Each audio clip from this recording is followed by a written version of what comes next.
Hello everybody, it's Yashar here, back again with another video to help you experience something new today. In this video, I will quickly review Augmented Empire, which released recently on Oculus Store for Gear VR. Before starting the review, let me tell you something. Augmented Empire is an awesome game, and if you like turn-based RPG games, you will definitely love this game. However, is this one of the best VR games out there? In other words, comparing to games like Dreadhalls, Drop Dead, End Space, Daedalus, and Dead Secret, and games like that. Where do Augmented Empire fit in the food chain? Is it on top of the food chain or is it on the bottom of the food chain? The answer is it's not on top of the food chain. Unfortunately, it does not have any major VR element. It's just a good game, but it's not a good VR game. That being said, let's start the review.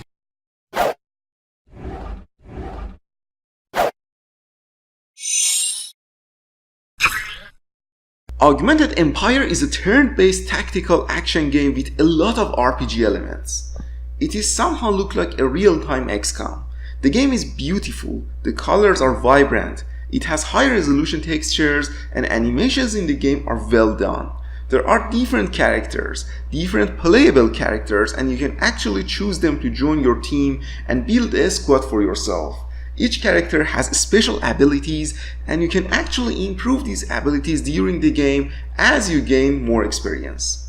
The team battles are very well done.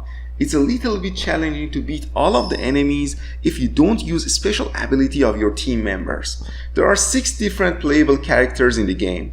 You have computer programmer who can hack robots, you have rifleman who can headshot enemies, and you have also different characters such as runners. It really matters who is in your squad in different missions. I really like the storyline here. I won't spoil the story, but the game has a rich story which is engaging and interesting. Voice actings are top-notch. Definitely better than any other mobile VR game out there. And it is an RPG game, so you can expect to see a little bit freedom to move around and do different stuffs. For example, you can talk with people in the streets, search the area and pick up different items and use them to improve your abilities. One of the positive aspects of the game is the ability to choose different options, so it's not completely linear. You can select different dialogues and each of them affect the gameplay and conversations a little bit, which is a cool little feature. I would say it's not an open world game, but definitely it's not completely linear. The game can be finished in 8 hours in average if you skip some of the dialogues. Considering huge amount of content, different missions and levels, fantastic gameplay, different characters, and top-notch graphics and voice actings, I would say the game well worth the money you will pay for it, and the price is 100% right. However, like every single game that I review on this channel, there are always some aspect of a game that I don't like. First thing I don't like about Augmented Empire is the lack of VR elements in the game. Developing a VR game is totally different from a regular mobile or PC or Xbox game. It should have at least some VR elements, but these VR elements are really minor in this game. There are no major VR element in the game. They even didn't use the motion controller capabilities, and it's really disappointing. What I mean by this, I mean if you play this game on your tablet, on your Xbox, you won't miss any major aspect of the gameplay. The only VR element in the game is your head movement to point and select different area to move around. I wish there was something more about VR element in the game. Oculus Studio tried to do this in every single new game that they develop, and I would ask them why. Why you even try to develop a game for VR which does not have any VR elements?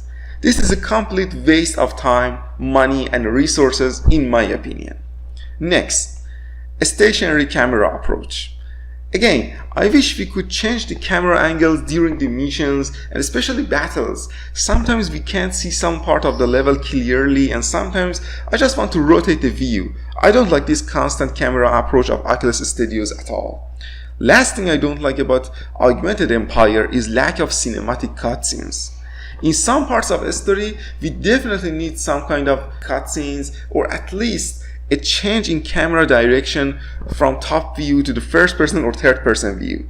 In a lot of parts, characters only speak with each other, and it was a lot better to be able to actually see their faces, their actions from a first person view.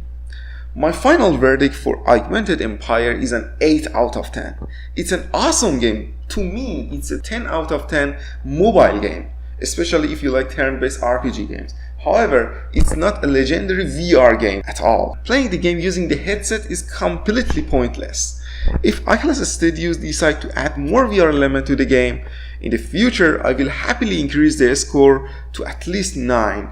But until that time, I see you guys in the next review. Farewell.